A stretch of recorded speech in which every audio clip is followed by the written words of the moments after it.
Okay, it started. Now it started? Yeah. Our presentation is on the employment interview and selection process. And the speakers are Cassie Wetzel, Colin Burkhart, and Rebecca Bruner. Our general purpose is to inform the audience of the importance of the interview and selection process and what employers, recruiters, and potential hires can expect. Our thesis is that we believe that a strong education and experience in written, verbal, and nonverbal communication enhances a candidate's hireability in all industries. Getting attention. Have you ever sent in your resume for a position you were really interested in, got a call to come in for an interview, went through the interview process, and didn't get the job? Have you ever wondered what went wrong during this process that led to not receiving a job offer? Was it something you said, maybe something that you didn't say, or maybe it was both? Our topic and purpose is we are going to give you key insights to what employers and recruiters want and expect from potential hires and how to enhance your communication skills. So for our main points, we're going to be discussing the characteristics that employers tend to look for in candidates for job opportunities and what they ultimately want to accomplish. We'll also be discussing the importance of written, verbal, and nonverbal communication skills. As for the relevance of this, it's relevant to us as college students because the majority of us are actually going to be looking for better employment after graduation, and this is key to accomplishing that. Credibility wise, well, as students, we are currently learning what employers are looking for in us as candidates and enhancing our own communication skills to be better prepared for the interview selection process in the future. And so, we are going to go into our interviewees who we've picked for this process. So the first one who I interviewed was Chris Vernon. He's a business owner. He was a business owner for 13 years of Paper Chase Copier Center in Kalispell, up until a couple of months ago when he sold his business to his graphic designer, who now runs it.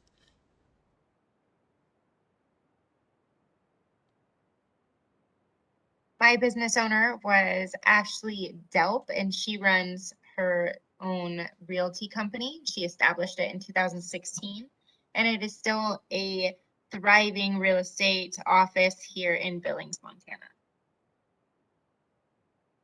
I chose to interview Capri Fasid. She's the human resource representative at Missoula Bone and Joint and Surgery Center. She has worked up in the accounts receivable department for 5 years within her position. Oh, okay, so uh, as for our research digests, the first bit of research that we did relating to this communication was cyber vetting. So, cyber vetting is the use of what would be online tools like search engines and social media by employers to have them help them obtain information about their current or future employees. The cyber vetting process provides them with information that is it can be helpful in terms of assessing the fit of someone in their company. If someone is not very good fit, they might be posting rude things on social media that the employer or the business owner doesn't want in their business. They might be generally showing other parts of their personality outside of that might influence the way that they are hired. However, according to this study done by Berkelar and Buzzanell, they also say that this could be unethical in terms of the way it biases employers against new hires by the way that they act outside of work, which of course could be theoretically not something that should be allowed, depending on how people look at the ethics of hiring and discrimination. And my second research digest here was on the listing of communication skills as qualification. So this study was done by Craples and Davis. They had looked at HR and management personnel that they interviewed about their organization's preferences towards listing communication skills in job openings, or rather having like unofficially listed, but rather still, if they were like looking for the communication skills, sort of without saying that they were outwardly. So they had interviewed 2 companies, or rather several thousand people from each of these companies, to attempt to sort of ask these questions of HR and management employees who were working there. And they had asked to like specify this. The first company had said that the position, it depended on the position whether or not that they would actually list the customer service skills that or communication skills that were needed. But the second company said that they would always list them under any job, pretty much. But regardless, it was assumed that both these companies would ultimately know that they would need communication skills in the person that they were assessing.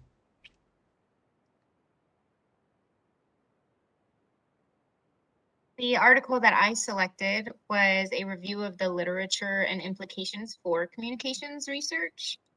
And this article was about the interview process and what the expectations were for each side of the interview process, and how a potential hire could have a different expectation of what they are going in for versus what the recruiter and employer could be looking for out of the candidate. So it gives clear direction on having academic expertise as well as having personable skills that can relate to how the organization would utilize that candidate. So being able to not only have the qualifications academically to hold the job, but to also be able to communicate verbally, non-verbally, and have clear written communication is important for candidates to present during the interview process. And they're looking for all the kinds of things that they would use in that particular job. And so they do see that interview as how the candidate would present themselves within the organization for that job. My second article was the communication skills value. And this article discussed that communication has such an impact on actual hiring decisions. And what they really look for is their resume well written? Is it well organized? And does their in-person interview correlate well with that resume? So they don't just want someone with good experience and education on their resume and then have a bad in-person interview. And they also don't want someone to have a bad resume and then have a stellar in-person interview. So they really want to connect those experiences so they really know what kind of candidate they're looking at. And they give 5 core communication behaviors, and those are building relationships, listening, giving feedback, exchanging routine information, and soliciting feedback. And these are really important for an interviewer to know if a candidate is capable of giving and receiving feedback, and also can build relationships within the organization to promote organizational growth as well as personal and professional growth. So they ended the article by just stating how absolutely vital it is to have clear communication skills and that it is a value in the entire process. The article that I chose for this project, the first one, was how a tough interview process is linked to a higher job acceptance. And this interview just spoke about, or this article just spoke about how, the younger generation and individuals like to speak about and speak on their unique skills within the interview process, because this can go towards the different skills tests and everything that is being done by the employer during the hiring process. Along with this, the article spoke on how the employer can have these skills tests done, and that it will increase the acceptance rates of these candidates by 2.5%, and personality tests actually would lower the acceptance rates by 2.3%. So it really emphasized the importance of skills tests happening during the hiring process. Along with this, the current labor markets, many companies are having to lure the new employees from jobs they already hold. And then the next article I chose was just the interview process. And within this, it just spoke about the basic understanding of when you are going into an interview, that you should understand who you're meeting with during that interview. That'll give you a really good idea of maybe what type of questions you're going to be asked, and then you're more prepared. Also, to prepare a list of questions before you go into the interview. This shows the employer that you did your research and you are curious about the position that you are applying for and interviewing for. And then able to do a self-reflection to determine whether or not you're able to speak intelligibly about yourself. This shows confidence not only in yourself, but shows that you also have good communication skills. And then also just researching the institution and the employer that is interviewing you for this position. All right. So our schedule of questions, these were our all the categories that we ultimately used to schedule what kind of questions we would ask. So of our questions that we asked our candidates, under recruiting, we asked, how do you attract potential hires for an open job position, as well as which platforms for job opening advertising do you think gives the most responses to job openings, as well as whether or not they utilize the local chamber of commerce to network for open positions. Under qualifications, we asked them what qualifications do they look for in a job applicant, how important is prior work experience to their employee selection process, and what amount of higher education do they typically look for, if any, in a job applicant. As for employee reputation, we asked, what value do you place on employee reputation in the community? Do you look at a potential new hire's social media presence to determine if they're a good fit for your company?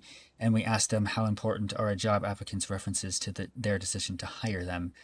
As for commitment to professional growth, we asked them whether or not a candidate's commitment to professional growth in the workplace was an important factor in their hiring process.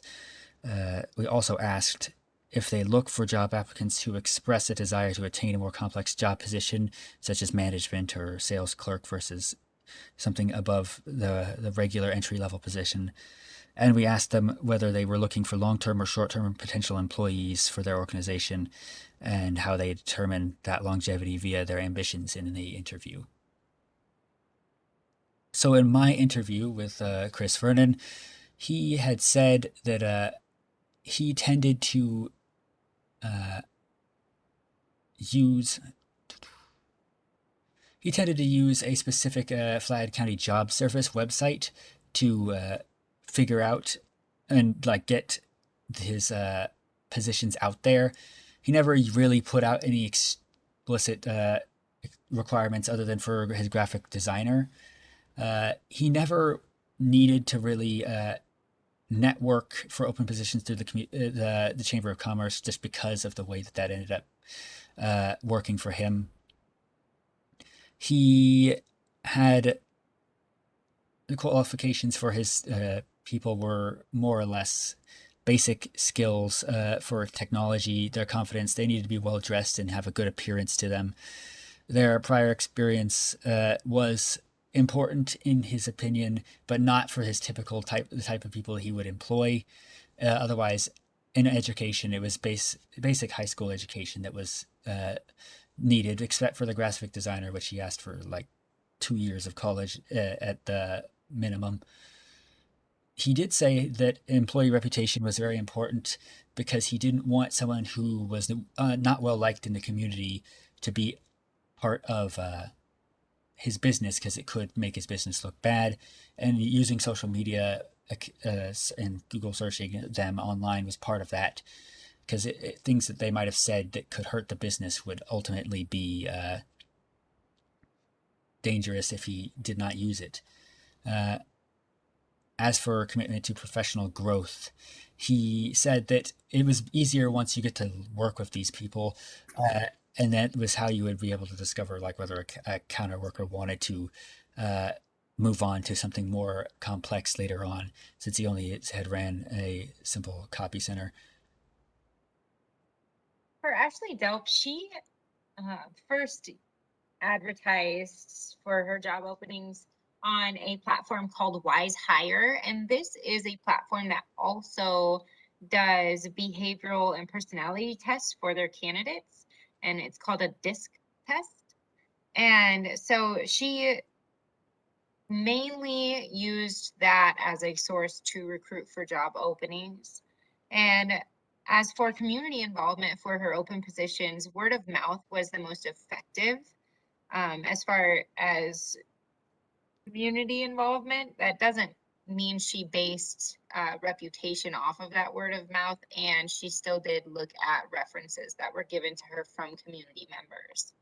Qualifications, she put a lot of value on the results of the DISC test that Wise Hire utilizes, and she said that most of her employees were because they had tested so highly on that personality test. So work experience and education were not factors that she considered in hiring. She even mentioned that she preferred her new real estate agents to not be trained in other places, because then she felt she had to untrain them on those bad behaviors they may have picked up. So she would implement a culture test within their office for new potential hires and make her decisions based off of that. And for employee reputation, she does go off of social media profiles that are reviewed, and she does a 30 reference rule. So she asks the candidate to provide 15 references. And when they reach out to each of those, they ask each one for an additional reference for that candidate. So it is a long vetting process for her to pick up new employees.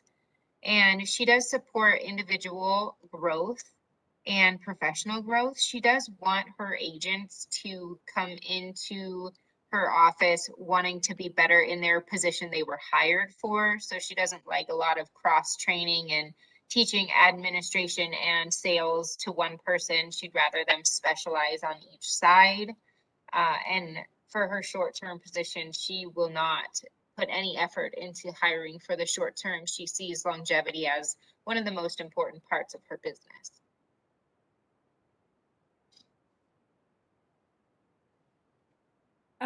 When speaking with Capri, she said the main recruiting things that they use is Indeed and LinkedIn. She said especially within Montana, um, a lot of their more professional positions, because they are hiring, nurse practitioners and providers, they will use LinkedIn because it is kind of more of a professional seeking um, websites. When it comes to qualifications, they do require a high school diploma or a GED equivalent. She also spoke on how important it is for them to have good, or potential employees to have good communication skills, good written skills. A lot of the positions will require certifications and to have licenses, but it just depends on the job. Medical experience is preferred, but she said it is not required. They are definitely willing to train people, especially because a lot of the positions are entry level positions. She said it's also important that the potential candidates are professional in appearance, because they are required to dress professionally every day, a business casual type thing. And then also that they are able to adequately present themselves within their interview. When she spoke about employee reputation, she did say that it is everything: patient experience and employee experience. Word travels fast around the community, and overall, it is very important to the facility. Um, and when it comes to commitment to personal and professional growth, she said they always encourage employees to professionally grow themselves, but many employees may be comfortable within their position, so they encourage learning more within that same position. Because she said there is no, learning ceiling or anything like that. They're all always encouraged to learn more for their positions and take on more if they can. And they want candidates who are willing to learn and develop themselves. All right, so for our for our coordination of interview and research articles, we had looked at the Research Digest, which we had been partially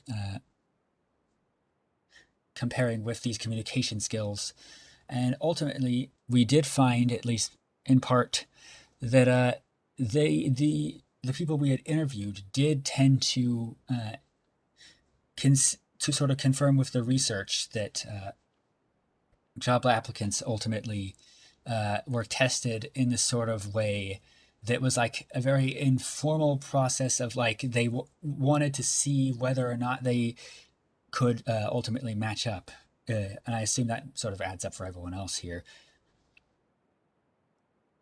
So, for example, in the interview process, they use that as the way to determine whether someone was good with their communication skills, and only some of these jobs actually list the communication skills as a required qualification, but that doesn't necessarily mean that they aren't required in terms of what they're looking for. I assume that's the same for everyone else's interviews as well.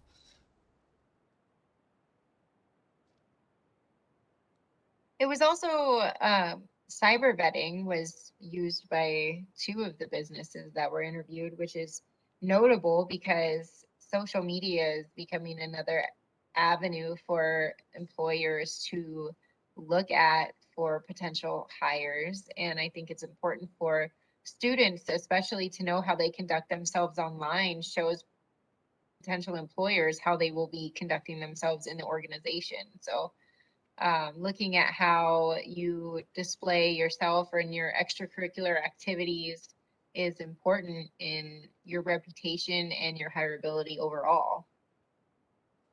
Mm-hmm. Right. So, So, yeah, go ahead. yeah, so speaking more about the coordination of interview and research articles, 2 of the employees interviewed did speak about the various skills tests that they have potential employees complete during the hiring process. These tests can, and are considered qualifications for this specific position. And as I spoke about before, they can increase acceptance rates among employees, which would make sense considering, if they're passing these skills tests. Like Rebecca spoke about about Ashley doing a culture test or the DISC test. It can really help show, the employee that they are possibly ready to be within this position. Um, and then among the interviewees, there was only one individual who spoke about the importance of being prepared for the interview and how that falls into their qualifications. This individual emphasized on the candidate coming into the interview with confident and strong communication skills. Along with this, professional appearance was brought up when speaking about the employee meeting qualifications and being prepared for their interview.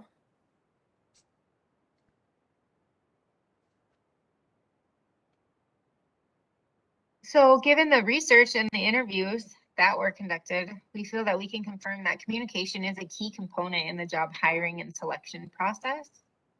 And having clear and concise written communication skills is just as valuable as performing well in an in-person interview. Presenting strong verbal and nonverbal communication skills is imperative to being viewed as a viable candidate, and being well represented on social media platforms and within references is also an important aspect of the job hiring process.